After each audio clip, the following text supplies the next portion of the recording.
Hello, everybody, and welcome to this latest edition for the 28th of June, 2024 of The Week That Really Was with John McGurk and Sarah Ryan. I stumbled over the intro because I am two mojitos deep and I'm on holiday. So, Sarah, if I get out of control, you can rein me in and tell me that I'm pissed.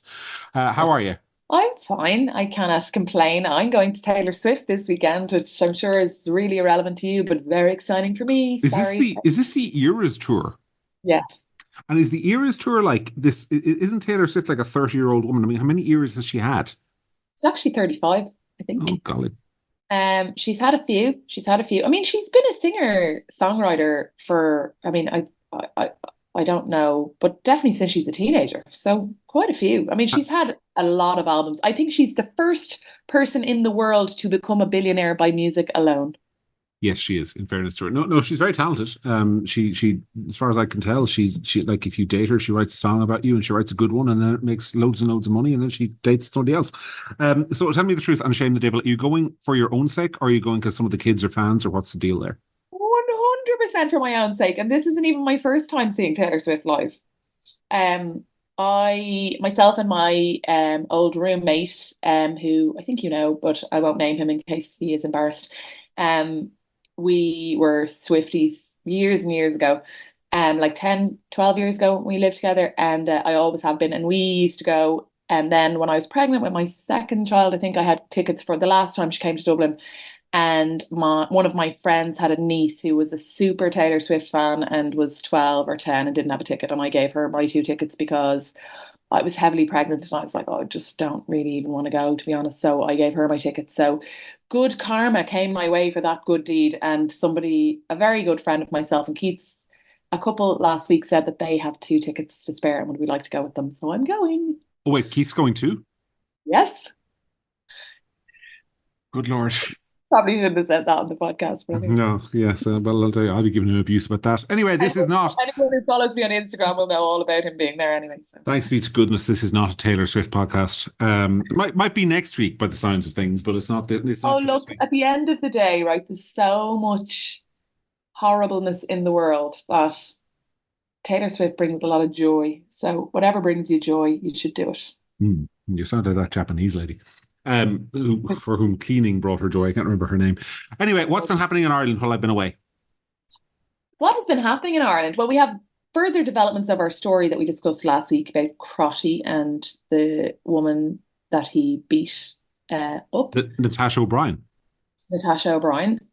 So there's been kind of developments in that story. Jack Chambers is now Supreme Leader of the world, but just Minister for Finance for now, following being appointed by Micheál Martin. And then there's a number of smaller shifts around the Fianna Fáil cabinet table, or junior minister ranks into super junior minister ranks. A few other small changes, we'll say.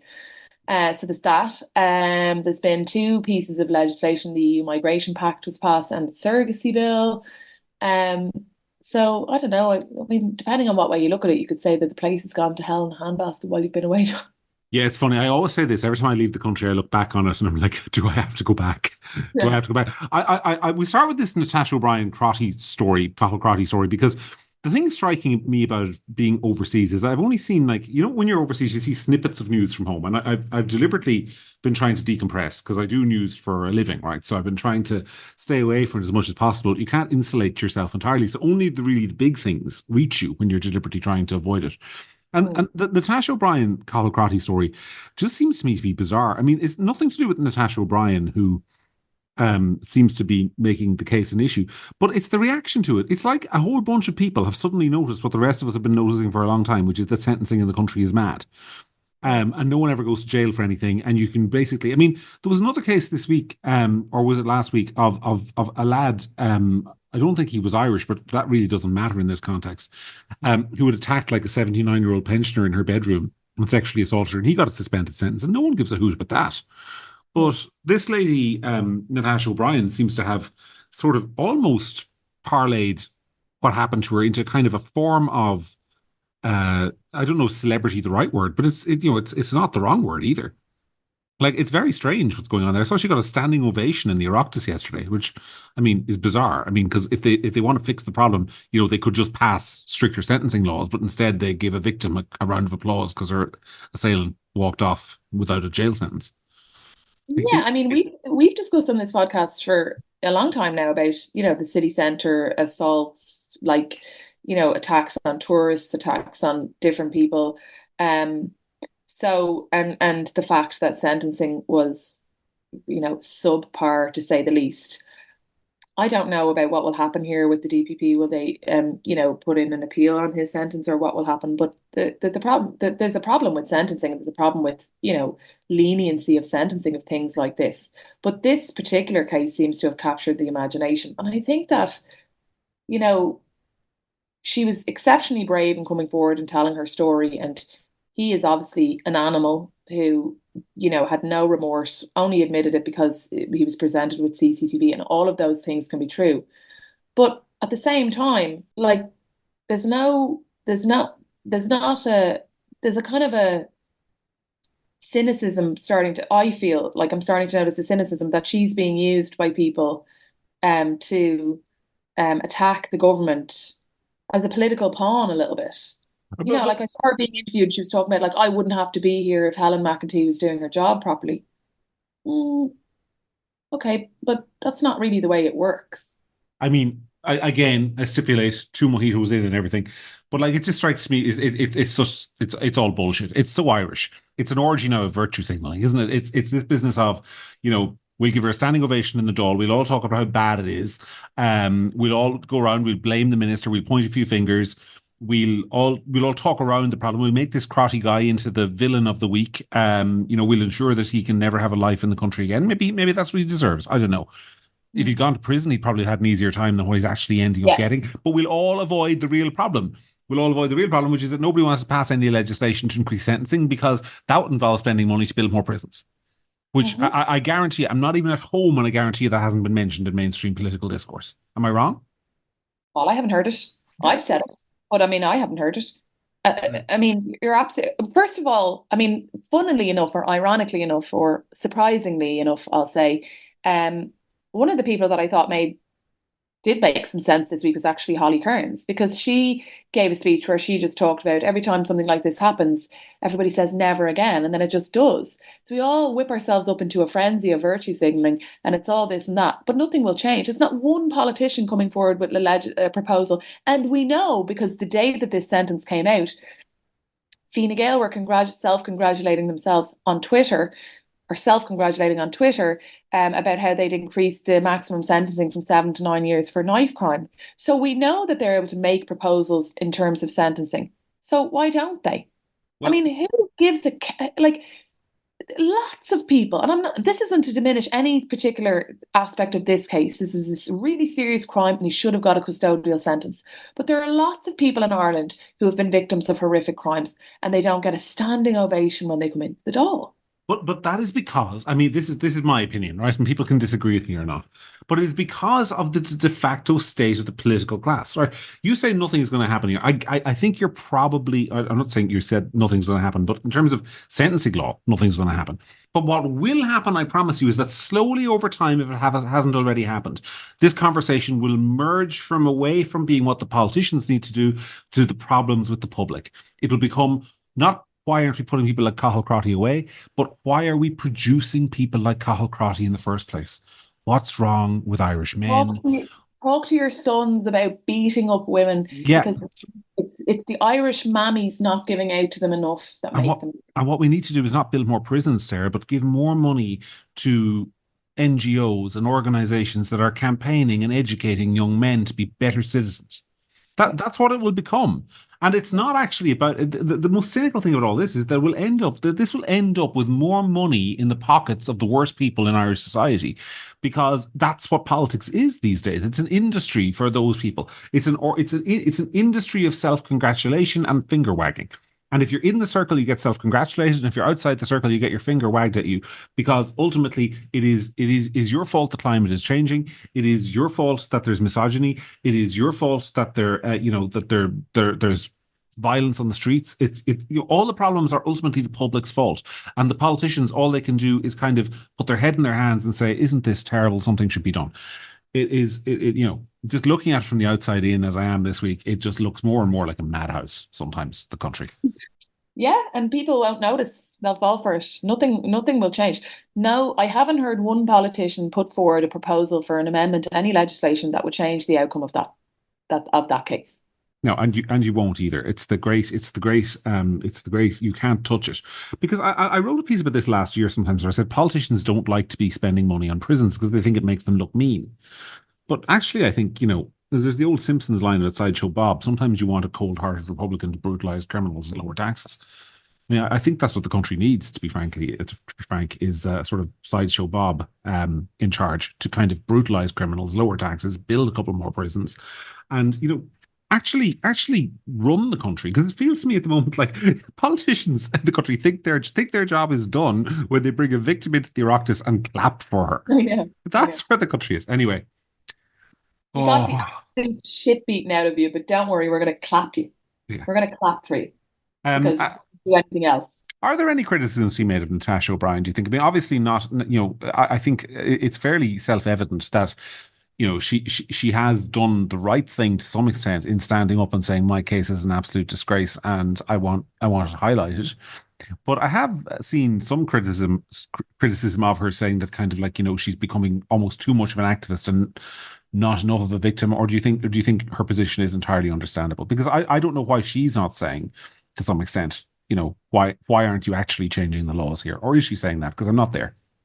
Well, I mean, I didn't see her saying change the laws. What I have seen is I've seen her standing with that female politician from Blanchardstown who just got re-elected to the council after losing her seat.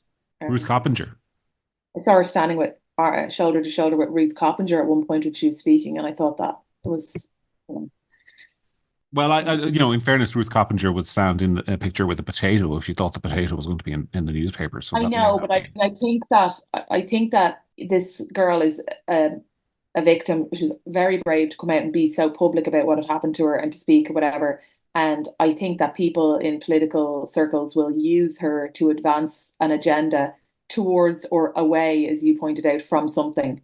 And, she's absolutely right to come out and talk about how he should have got a custodial sentence or whatever. But the natural evolution of that conversation is towards legislative change and not personal attacks on the minister. And by the way, I mean, I'd obviously be the first to criticise Helen McEntee, but I wouldn't have to be doing this if Helen McEntee was doing her job. It's just a bit of an oversimplification of something. And the entire doll who are clapping her could play a part in changing the laws that would have changed the outcome of this. Hmm. Oh well, too much like hard work. I mean, and ultimately this problem lies with the electorate who are not going to punish any of this stuff and are going to be absolutely fine with, the politicians giving her a round of applause and saying that's lovely. So sometimes all you can do is wring your hands. Anyway, Yeah, let's move. Ty, go and, on. and to use the most overused word, but it's true, as you pointed out when you were speaking, the public will allow themselves to be gaslit into believing that it's our fault. Mhm. In another week or so, it'll turn around and it'll be our fault that this happened, which is textbook gaslighting to make the victims believe that it's ultimately their fault because you when it's actually you. And that's what'll happen. Next week it'll be, talk to your sons, talk to your brothers, stop, these attacks on women, and nothing will be said about um the potential legislative change, things that could have happened. And also a lot of, by the way, another thing, a lot of highly personal attacks I've seen on the judge. Now, the judge had parameters within which he certainly could have done a custodial sentence, but he's also limited because of legislation. Mhm. And sentencing guidelines which are laid down by the Department of Justice. So, it's yeah. People will do everything in Ireland except solve the problem. Everything but solve the problem. Anyway, we move on because the country won the TikTok challenge during the week. Do you remember the TikTok challenge a couple of weeks ago? I'm looking for a man in finance, 6'5", blue eyes, trust fund. We got one. Yeah. I mean, he ticks all the boxes. He's in finance. He's about 6'4". He's got blue eyes, as far as I know, not that I look very closely. And I'm guessing he has a trust fund. This is our new Minister for Finance, Jack Chambers. Sarah, I have to say I'm very disappointed in you, though, because, Jack Chambers is what, 33 years old? And I mean, Yeah. if you were a Fianna Fáiler before he was, I mean, like, if you had just, sucked up to Micheál Martin instead of constantly having rows with him, I, you and I could have a job as like one of those, one of your 17 press advisors or something. Yeah. Yeah, I know I mean, I don't know. I don't know what I did wrong. Stayed pro-life, that was probably one of them.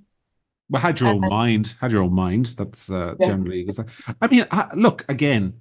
I'm not looking closely at this because I'm not there and I'm not following the news.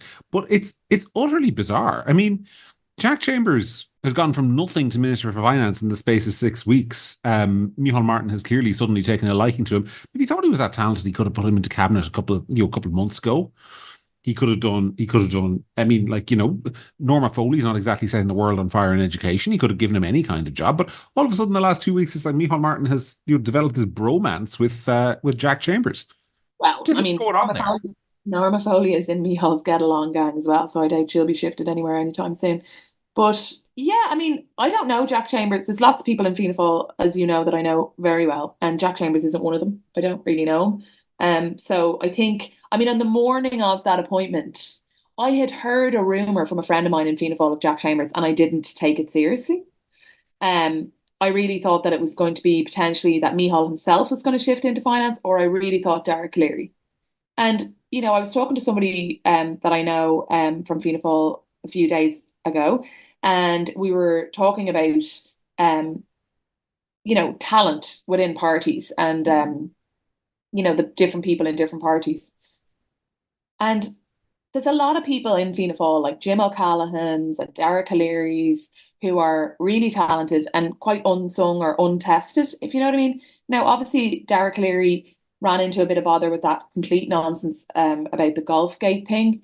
And, he had to give up his ministry at the time and then wait it out for a while, which in hindsight is completely absurd. I think he's one of the best people that Fianna Fáil has. But he's been promoted today as a super junior minister. James Lawless, also a very smart guy, has become a Minister of State. Jim O'Callaghan, nothing, and lots of other people who are quite talented, nothing.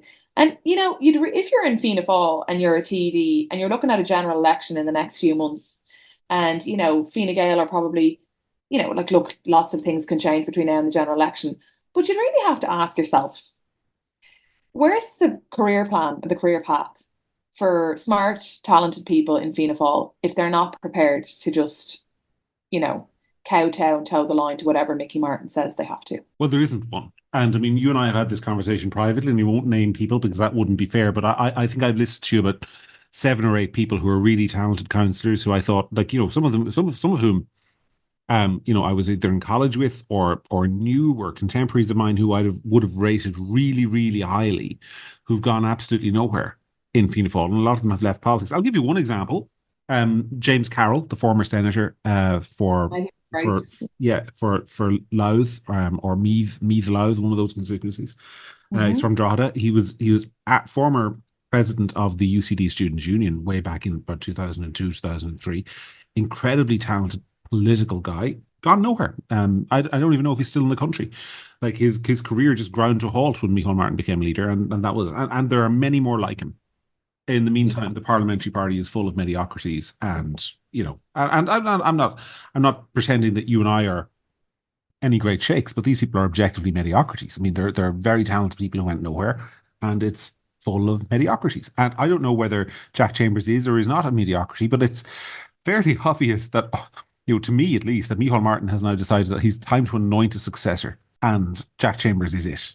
Because you don't promote somebody to deputy leader and then minister for finance from nowhere in a week, unless you are thinking about, a potential future where you may not no longer be there, which won't be ahead of the next general election, but probably the one after that. I think it's fairly clear what he's engaged in, and it's a bit like, when popes get really old and they start appointing a load of cardinals who can vote in the conclave to pick somebody like themselves. I think that's what's happening here. Well, I think it's also what I would point out is because I know, like, I'm not,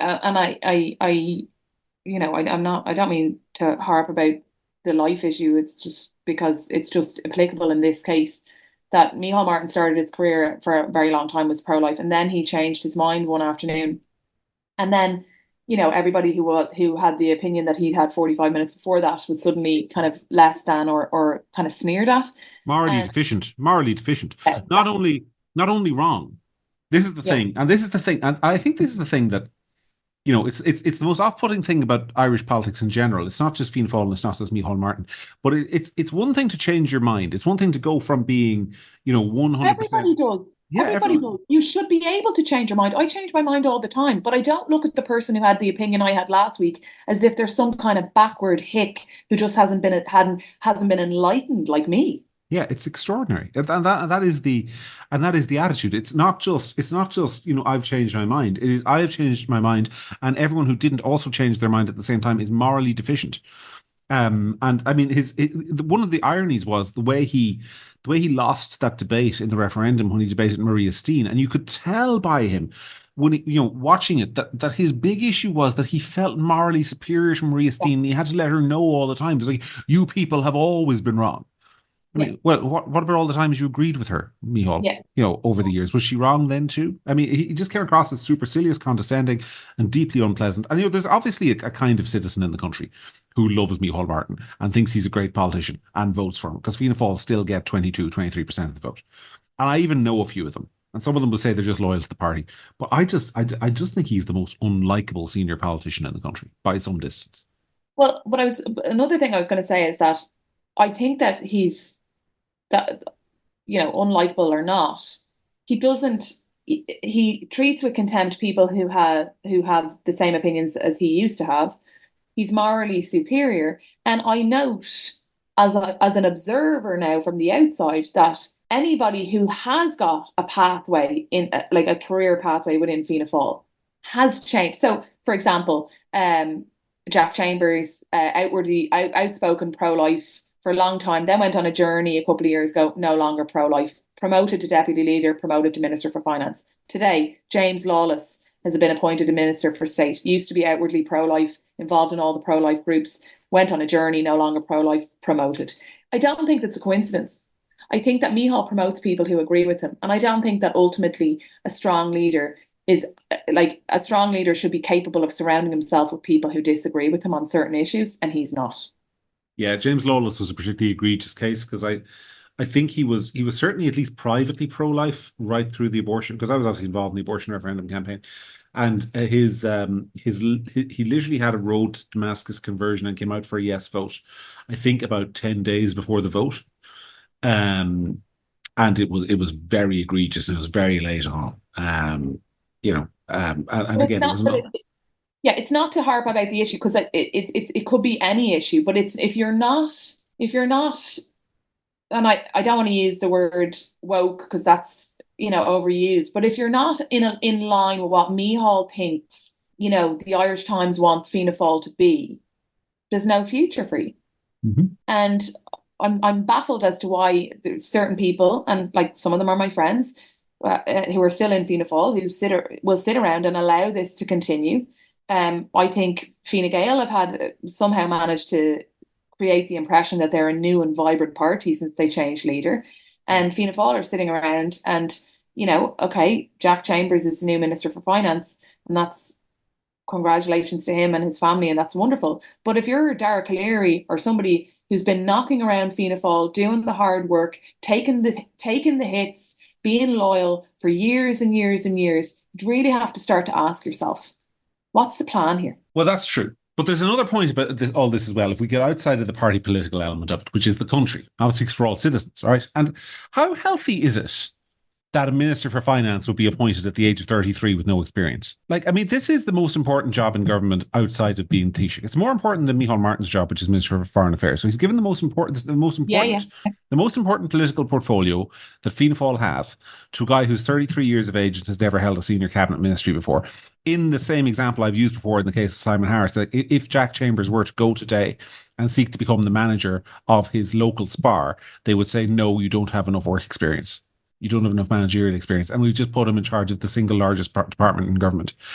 I mean, fair enough. In I a understand. budget that's going to be extremely important because no matter what happens, no matter whether the election is one day or another day, it's the last budget before the election. Yeah, but even that, take away the election budget thing. Take away the simple job. This guy is in charge of stewarding the economy. So fair enough. Maybe he'll give us all an extra, a couple of £100 a year in our pockets to bribe us into voting for the government. That's standard political fare. But what about long-term economic strategy? What about the big calls that only the Minister for Finance can make in conjunction with the cabinet about, borrowing levels, investment, infrastructure projects, the things that have the potential to, I mean, our over-reliance on corporation tax, the things that actually have the potential, if you get them wrong, to tank the economy and impoverish a generation. That's how important the Ministry for Finance is. It's probably it's far more important to the long-term welfare of the country than, say, the Ministry of the Environment. It's the most important ministry. We just put somebody in charge of it with literally no managerial experience. I nearly said the F word. It's a fecking insane way to run a country. And that's even within the bounds of democracy, because there are loads of people in there you could put in as a safe pair of hands to actually run the Ministry for Finance. There are people with cabinet experience. There's Eamon O'Keefe. There's Willie O'D. There's Darragh O'Brien, who's in housing at the moment. There is even bloody well Norma Foley, who at least knows how to listen to what her civil servants tell her to do, because that's all she does.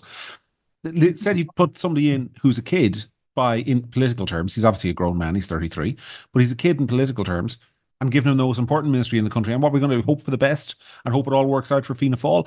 Because make no mistake, Micheál Martin, by putting him in, thinks he's taking a smart political decision to create the next political star. I mean, that is it. It's so irresponsible. Am I the only one to feel like that? That it's irresponsible? No. I think there was a lot of people kind of surprised and a bit baffled by it. But again, I don't know Jack Chambers. So it's like Jack Chambers, is Micheál could be making the absolute right decision. He could be the smartest person in the world. I don't know.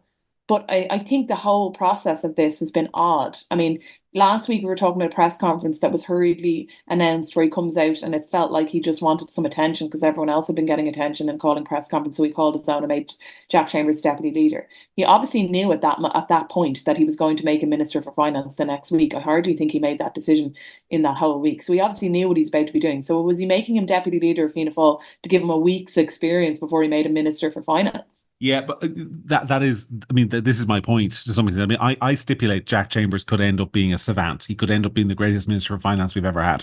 I don't know. Yeah. All outcomes are possible. But let's take Micheál Martin at his word. Let's say he thinks Jack Chambers is a great political talent, and that's why he's made him now Minister for Finance. Now, when did you discover, Micheál, that he was a great political talent? Had you your eye on him? Was it just last week? Because if you see something, how do you nurture talent? I mean, imagine he was a professional footballer. You'd put him in the under-21s. You'd give him some game time, maybe when at the last half an hour of the match when the game is won or the game is lost. You'd get him on the field. What's he done with this guy?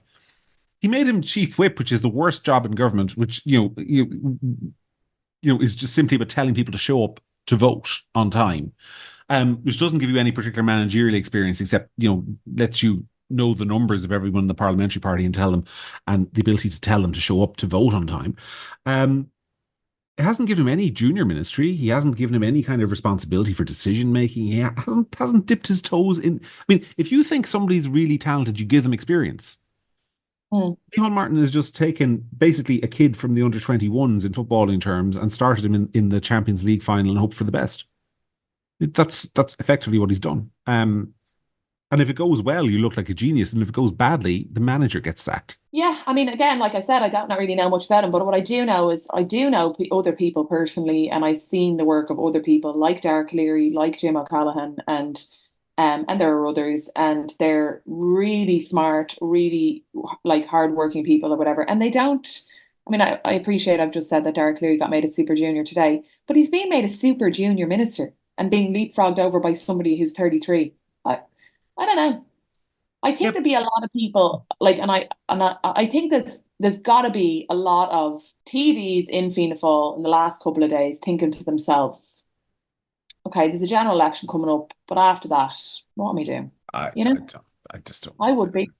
Because if you're talented and you've demonstrated that you're able to win a seat for the party, hold a seat for the party, you know what I mean? You've done your work and you've sat there and you probably, like, let's say you come from, I can't remember what Darragh Cleary's background was before politics, but let's just say you come from an engineering whatever, and you're thinking to yourself, well, am I just going to be backbencher fodder for my whole career while everybody else gets promoted ahead of me because I don't, sing whatever song Micheál's decided we're singing this week as we march in line with whatever the, hippest policies are for Fianna Fáil. Do you know what I mean? Like, it's not exciting if you're smart. It's not, there's no motivation if you're an ambitious person. If you're an ambitious, smart person in Fianna Fáil now and you've been a TD for 5 or 10 or 15 years and you're not getting anywhere, would you be arsed hanging around?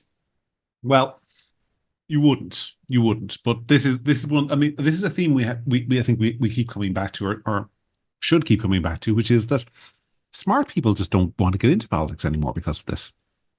They don't. Like, I know loads of people who were in politics Mm. who say they wouldn't get back into it now. For that very reason, that it's a completely different game and the talent does not rise to the top in Yeah, Irish politics. people give out a lot about, politicians' salaries. And I know people are going to come at me for saying this or whatever, but TDs are well paid, but not that well paid. As in, if you're potentially highly successful in the field of law or, medicine, you'd match that salary for way less work. Yeah. And you wouldn't be at risk of losing your job every 5 years max. And you wouldn't get abuse. And you wouldn't be expected to be at every in-house, outhouse, and doghouse every time somebody christened a baby or somebody died. You wouldn't be doing clinics. People wouldn't feel like they owned you. So for the salary, and I'm saying it's a good salary, but if you're a really smart, ambitious person who is getting ahead in their field, as the years go by, and as I'm an observer of politics a long time, 100 odd grand a year for a TD looks less and less and less appealing. But the other thing is, and this actually makes me segue into our next point, because we'll be shot if we don't talk about the European Union Migration Pact by some of the listeners who want us to talk about it. But one of the reasons I think politics is less and less attractive is precisely because there are fewer and fewer decisions of consequence to take. So you get all the shit. You get all the sort of like fixing the potholes, getting the medical cards, going to the funerals, going to the openings of football clubs or whatever it is you are. The full diary, the people saying they own you, the people trying to cut your salary all the time. Generally the people making your life a misery. You get all of that, but you also actually don't have any impact on policy. And we just saw this week, the government voted by a margin of 6 votes, the Oireachtas voted by a margin of 6 votes, to transfer the Oireachtas' powers over immigration, effectively, lock, stock and barrel to the European Union. So there's another area of policy basically gone, where your job is, once you're a politician, to go on television and explain why you couldn't do anything about the problem, rather than what you're going to be doing about the problem. It's increasingly a job for imbeciles, because you don't need to do anything except explain why you can't do anything. And the migration pact is just I mean, I recognize I saw some incredible, what I'd call, overreactions to it this week when I was kind of flicking through Twitter. I saw people saying, "Oh, it's the end of the country, it's all gone," so overreactions. But at the same time, you just have to stand back and marvel at the extent to which Irish politics and Irish society is now an exercise constantly in explaining why problems can't be solved. And proactively ensuring that they can't be solved by making them somebody else's problem instead of yours. It's just so dispiriting, to be honest. I mean, do you know, I am in Madeira at the moment in Portugal. Well, it's well for you. It's not in Portugal, but it's an island off Portugal. People who've been here will know. People who haven't been here won't. That the entire island is basically a volcano. Or an extinct volcano. It rises above the sea, and the road that goes around the island basically has to pass through mountains. So they have here in Madeira, which is, remember, a poorer country, traditionally not as well off as Ireland. They have something like 56 miles of tunnels through mountains, all of which were built, in the 70s, 80s, 50s, 40s. And they are, and when I think of the disaster zone that the Dublin Metro is, or the Children's Hospital is, when you see what other countries can accomplish when they put their mind to it, and you see our lads going around in circles for 20 years to try and build a children's hospital. Don't mention the Children's Hospital, John. It's in a down cycle. We're supposed to stay quiet about it at the moment. That's the pact. We stay quiet about it. This is the pattern. We stay quiet about it for about 6 months. Nobody says anything. And then about every 6 months or so, there'll be a big story about how someone will rabble, rabble, rabble. The budget needs 50 million more. And then we'll all go mental for a few days. Rabble, rabble, rabble, rabble. And then it all kind of dies down. And then we have our 6 months quiet. It's like kind of like some kind of zombie that lives underneath the ground but comes up every full moon or something. It's bananas, but it is bananas when you think about it, and people don't care. They don't care. Or if they do care, they can't muster up.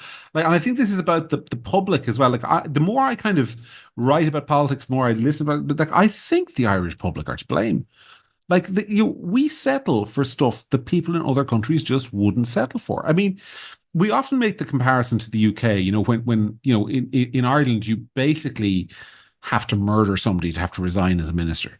Whereas in the UK, God love them, they can accidentally use a government-funded stamp to send a Christmas card that was supposed to have a private stamp, and resigning affair, off you go. Whereas in Ireland, we let them away with murder. So it's just, and I think at some point the voters have to accept some responsibility for the state of the country.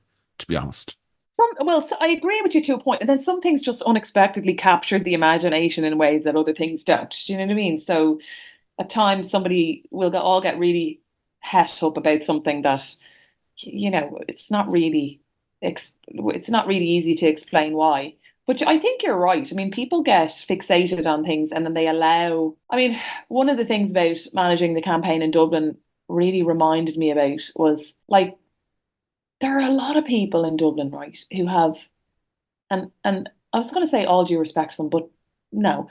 Every 5 years, there is a local and European election, and there will be a general election in a few months, and that involves posters. And we have a tidy town, and we don't like your posters in our village. Shut up. Shut up. Like, it's democracy. Get over it. If your life is so boring that you have the time to be whinging about posters, get a life. Honestly, I was just, oh, no, there's one of your posters is blocking my view. We have tidy town people coming in. We don't like posters, and we're telling everyone to take down their posters, and they won't take down yours if you don't take down yours first. Go away. and we'll tell everyone not to vote for you. Yeah. We'll tell everyone not to vote if you don't take down your posters. We're never going to vote for you because your posters are up in our village. I had one of those in the campaign I was on. I had one of those in a campaign I was involved in. Before anyone says anything, we actually won. But I literally said, because it was a referendum campaign and we won. I literally had some man in the snootiest tone of voice. I mean, I will personally see to it that if your posters don't come down here, I will tell everyone in the village that it was your side of the referendum who wouldn't take down the posters, and I will ensure everyone votes the other way. And I literally said to him, do your fucking worst. Yeah. And then I hung off the phone. And we won the referendum campaign. Because I like the self-importance of it. I mean, there's apps online now called Tinder and stuff, and you could get yourself a girlfriend because you obviously are so bored that this is taking up a lot of your time. And I suggest you find yourself a girlfriend or a friend or a hobby or a novel or something nice and settle in and read it because you obviously have really too much time on your hands. I mean, posters are annoying, right? Posters are annoying for candidates. I mean, people who aren't involved in politics will have no comprehension of how unbelievably expensive posters are. And nobody likes posters and blah, blah, blah, blah, blah. But they are what they are and just deal with them for a few weeks. If that's the big concern in your life, you're doing well. But this is the thing, this is the other thing. I actually respect, because I want to echo something you say there, because this actually, for me, is an exemplar of the problem with Irish society. Because yes, nobody likes election posters. Candidates don't like them. The people who put them up don't like them. The people who have to take them down particularly don't like them. Residents don't like them. Tidy townspeople don't like them. Newspaper columnists like writing about how nobody likes them. And yet, nobody will come up with an alternative. And there is an alternative. The government spends tens of millions every year on local radio advertising and television advertising. If you want to be, the country to be poster-free zoned elections, get rid of posters and let candidates advertise with a state subvention to them on local radio and television. Yeah. Actually, a good use of taxpayers' money. Some cities have areas where there's just like a wall and everybody has a section and you can just put their posters on this wall and they all have the same amount of space and it's just a wall and everybody's posters are on it. Fine, whatever. But John, the point I'm trying to make is that we have a society, you're talking about the voters and, people just accepting things. And, Billy Bob Boring, who's whinging about the tidy towns and his posters. And I bet you he's not emailing everybody about the 7 billion overrun on the children's hospital or whatever it is. He accepts that. But by God, the posters and the tidy town, get some perspective. Yeah. And the reason why these things happen, and you're talking about we accept things because we whinge and moan about the wrong stuff. But there's another problem as well, which is nothing is ever anyone's individual fault. Like we talk about the children's hospital, we just talked about it a few moments ago, and I've made this point on the podcast before. Whose job is it to build the children's hospital? Can somebody identify me the person in the Irish government whose job it is to build the children's hospital? I'm guessing by your silence you can't, and you're not the only one because I can't, and you and I follow politics pretty bloody closely. We can't.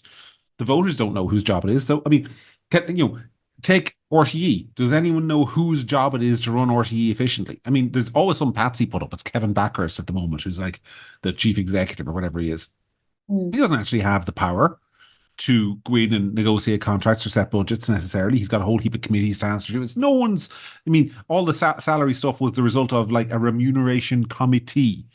It's never one person's job to set the salary, is it? There's always a committee somewhere looking at it so that the blame can be spread around and the committee can be blamed and the individual members can just kind of shrug and say, well, it wasn't us.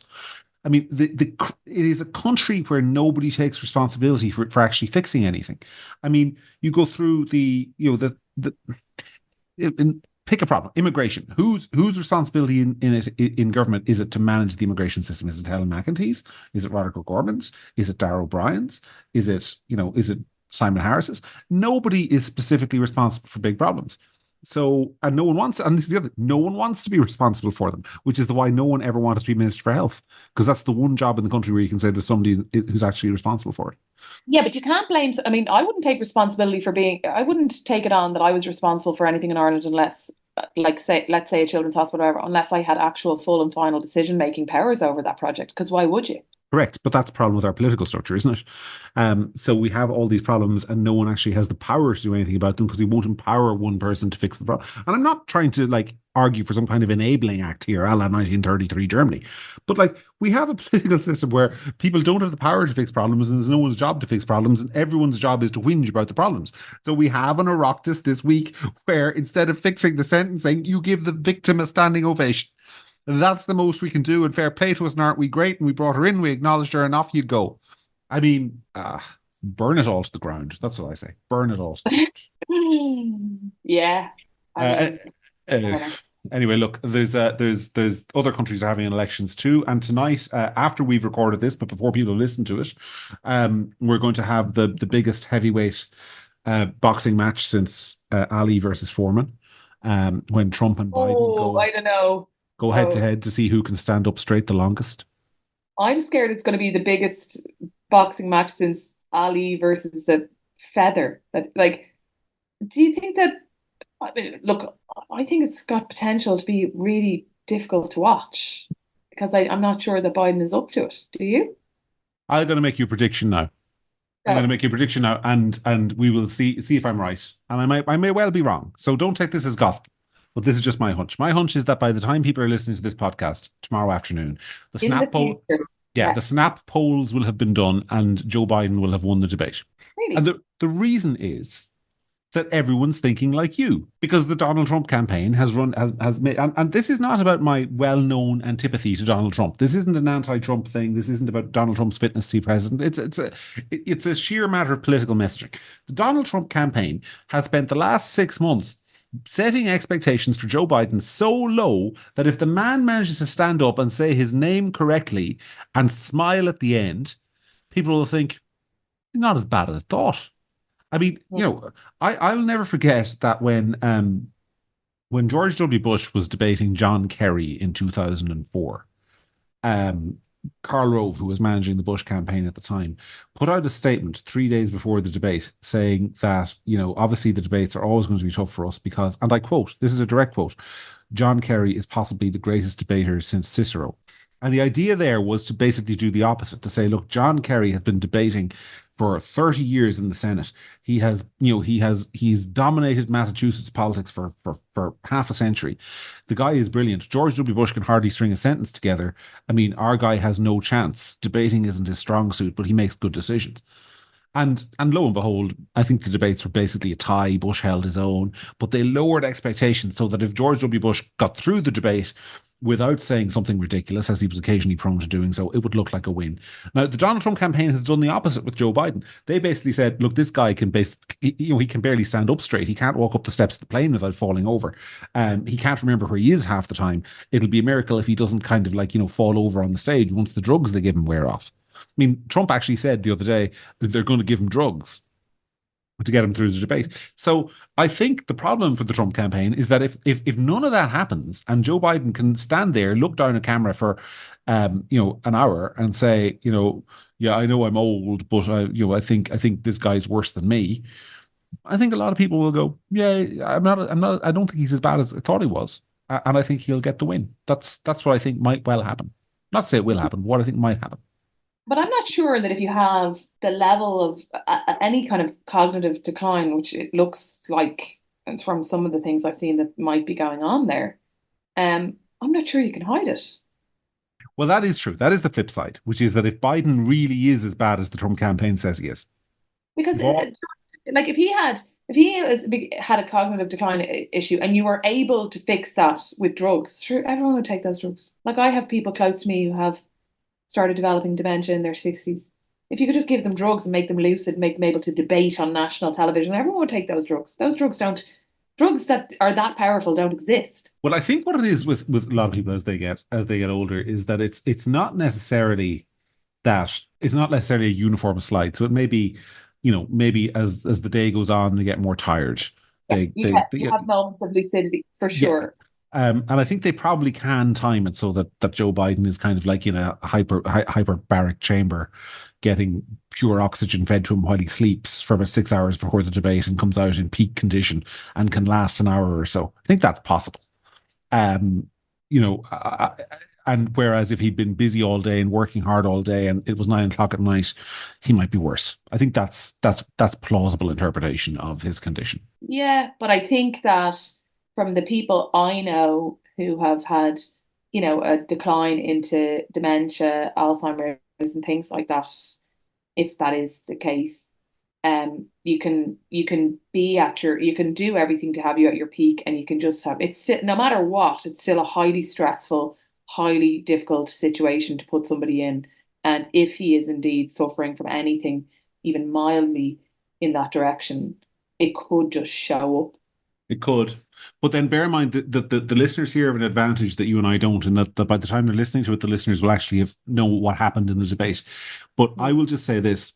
Joe Biden 4 years ago, whether you think he actually won the debates or he didn't 4 years ago, the opinion polls gave him a huge win in each of the three debates 4 years ago. I think he won each of them by at least sort of 58-42 or something like that, according to the Snap polls.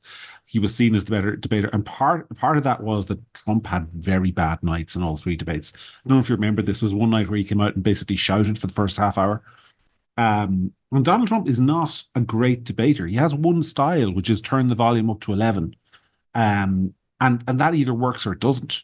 And he's And going to he's be got a couple of good one-liners with Hillary, like, you'd be in jail and stuff like that. Like he's good at he's good at sound bites ish. But he's I also think he's also though very good with an audience, Sarah. There's no audience in this debate. It's just literally Jake Tapper, who, by the way, hates Donald Trump, hates him. Like there's media bias, and then there's Jake Tapper against Donald Trump.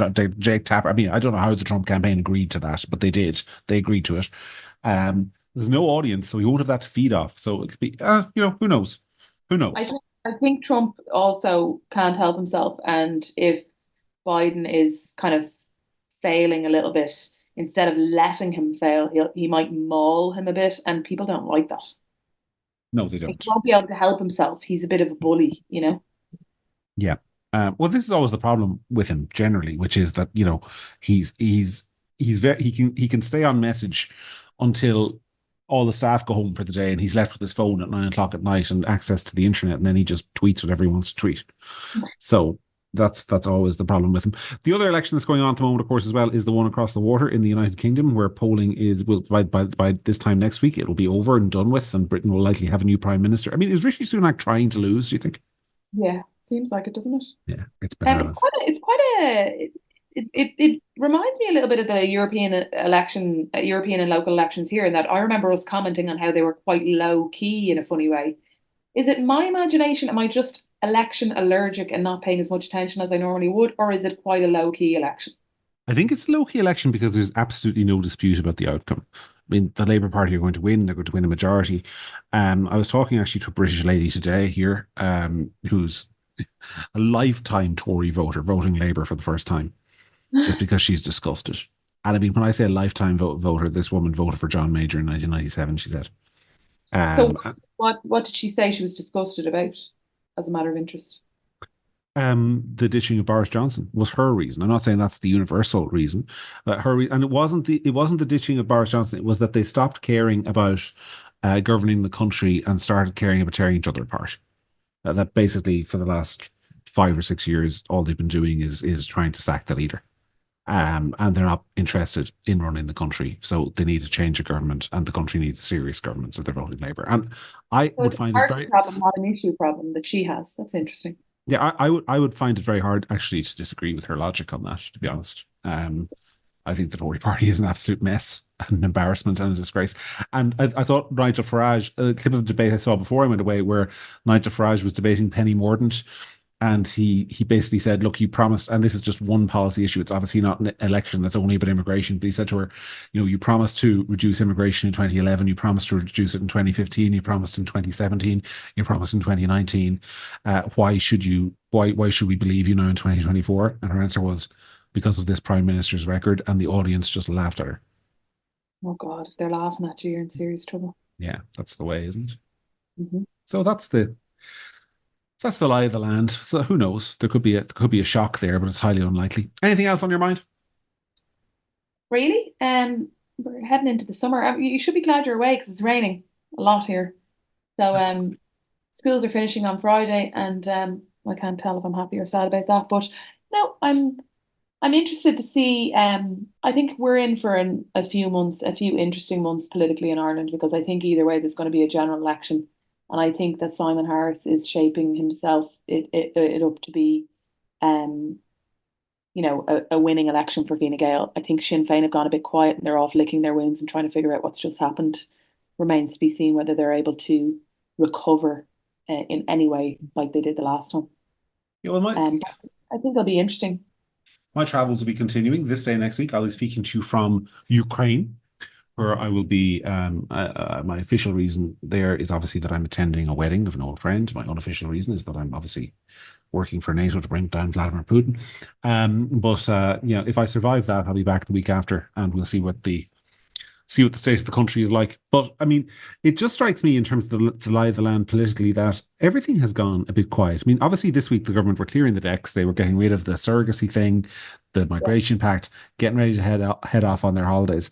But a general election is coming very quickly, whether it's in the autumn or whether it's in the spring.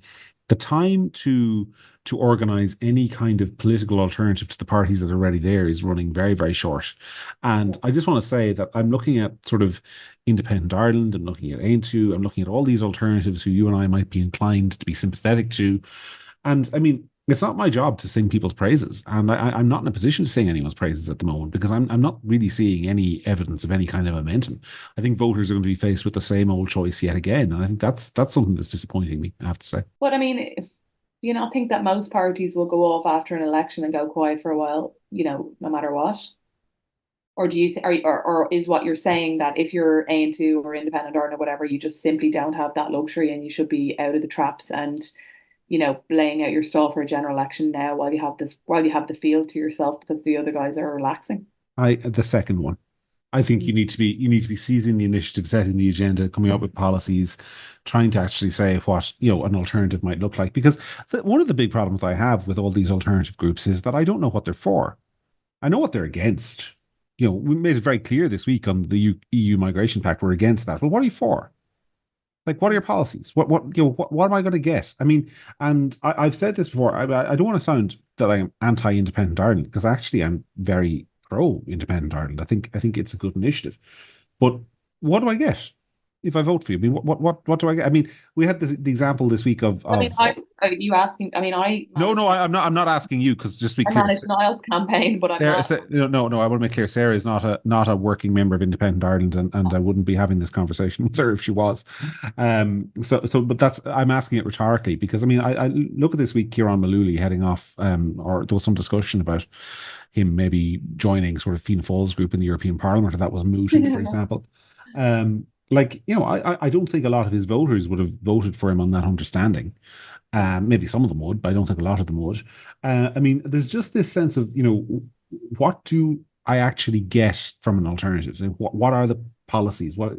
I wrote two pieces before I went away, sort of setting out what some policies might be. And I haven't heard anyone else even try anything like that. And that's a bit dispiriting, to be honest with you. So I think we're on course for the same old election with the same old result as of right now. Yeah, I think you might be right. But again, it's such a cliche, but it is true. Week is a long time in politics.